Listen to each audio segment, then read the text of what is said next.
Au nord de Port-Louis a été implanté le temple tamoul de Groenland.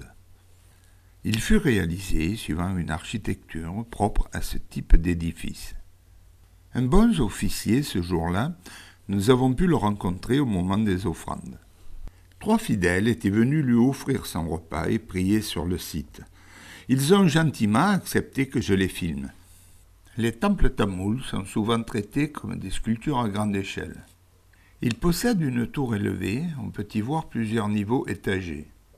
Les tours sont très élaborées et fortement ornées. Les portes d'entrée des temples, qui sont appelées gopuram en tamoul, sont assez grandes et également fort élaborées. Comme l'art indien, l'art tamoul ne cherche ni l'exactitude ni le réalisme des portraits.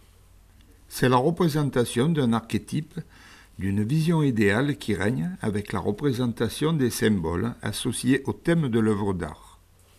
Grâce à cela, certains détails, tels que la direction vers laquelle une main est orientée, ne sont que suggestions. Un paon au plumage multicolore jouait la vedette près du temple.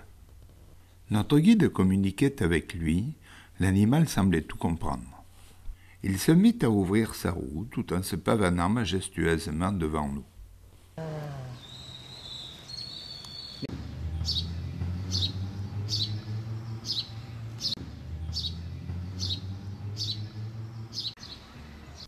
Nous nous sommes arrêtés quelques minutes devant l'église du Père Laval.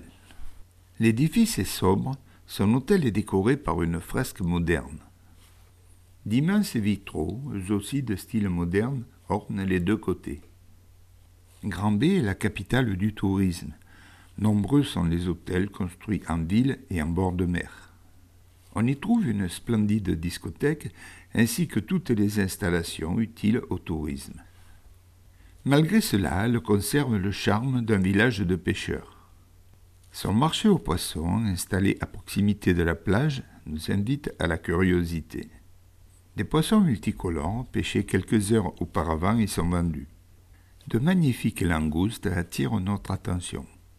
Nous regrettons de ne pouvoir nous les offrir, mais notre bateau nous attend pour le dîner. L'île Maurice, appelée autrefois l'île de France, est l'île principale de la République de Maurice. Elle est située dans le sud-ouest de l'océan Indien, au cœur de l'archipel des Mascareignes, entre la Réunion à l'ouest et l'île Rodrigue à l'est. Sa population est d'environ 1,2 million d'habitants. Elle est composée de plusieurs communautés. On y parle le créole mauricien, mais aussi l'anglais et le français.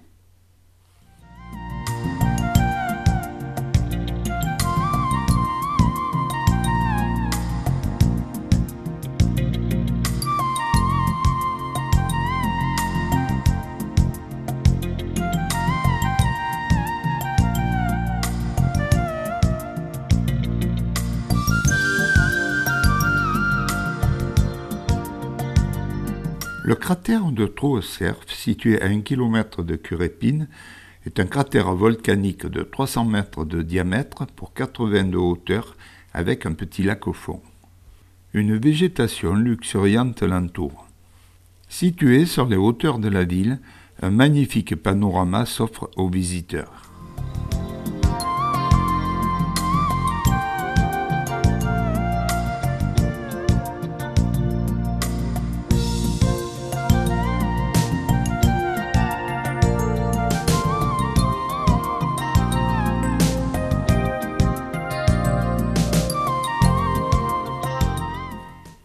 Tout au long de l'année, l'eau doit être approvisionnée sur l'île. Pour cela, un immense bassin de rétention est utilisé. Il s'agit de la mare aux Vacaos.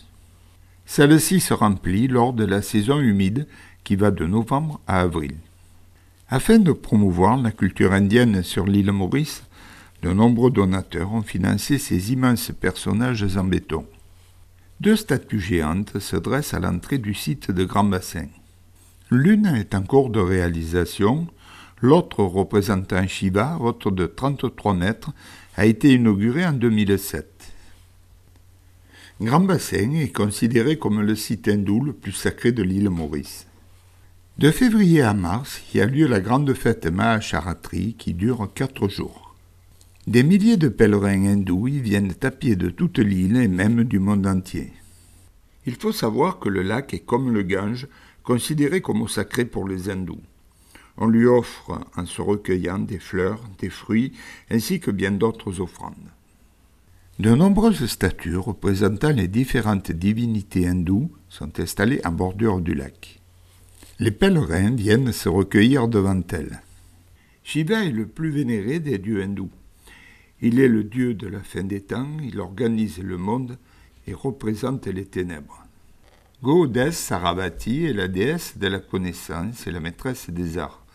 2 de ses 4 bras jouent de la vina. Ganesh est le dieu qui supprime les obstacles. Il est aussi le dieu de la sagesse, de l'intelligence, de l'éducation et de la prudence. Reconnaissable à sa tête d'éléphant, il est le fils de Shiva et de Parvati.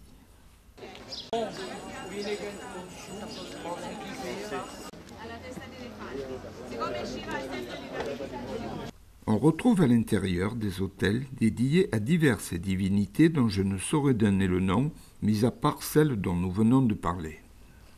Tous ces personnages sont merveilleusement vêtus. Leurs tenues riches en couleurs attirent le regard et certainement la ferveur des pèlerins.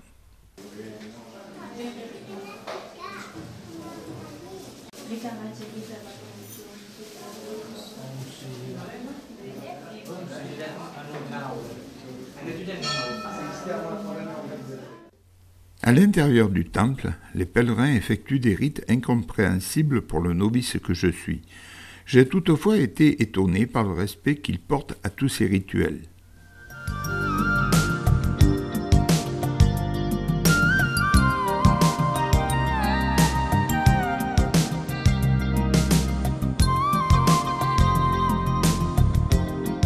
Nous avons découvert au cours de notre voyage sur l'île Maurice qu'il existait un arbre possédant une particularité bien étrange.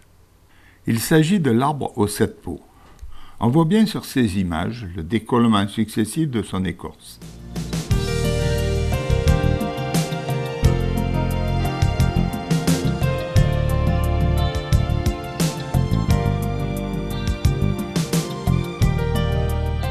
Un arrêt sur le promontoire dominant les gorges de la rivière Noire nous a permis d'admirer la canopée de la forêt tropicale ainsi qu'une magnifique cascade, celle de Chamaran.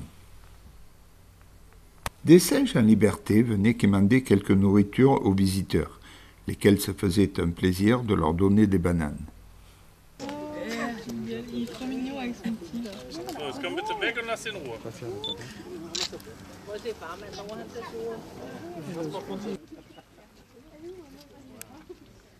Nous voici sur le site des 7 couleurs. Nous commençons la visite par la découverte de la chute de Chamarel. Cette dernière mesure environ 100 mètres de haut. Elle est alimentée par les rivières Saint-Denis et Viande Salée. Les parois de la cascade sont formées par 2 coulées de lave. Le bas date de 8 à 10 millions d'années. La deuxième coulée, plus récente, date de 1,5 à 3,5 millions d'années. Les terres des 7 couleurs de Chamarel sont l'héritage d'un ancien volcan qui, au fil des siècles, a laissé son empreinte. Roches volcaniques et minéraux divers ont créé cette colline aux couleurs contrastées, où le vert, le rouge et le jaune se mêlent pour donner ces 7 couleurs. Certains l'appellent même terre aux 23 couleurs. Suivant les heures de la journée, le soleil assombrira ou éclairera ces teintes, donnant à cet ensemble étonnant des aspects différents. À proximité de la colline aux 7 couleurs sont parquées 3 tortues géantes. Afin de ne pas les déranger, aussi bien dans leur sérénité que dans leur mode nutritionnel, il est interdit de les déranger ainsi que de les nourrir.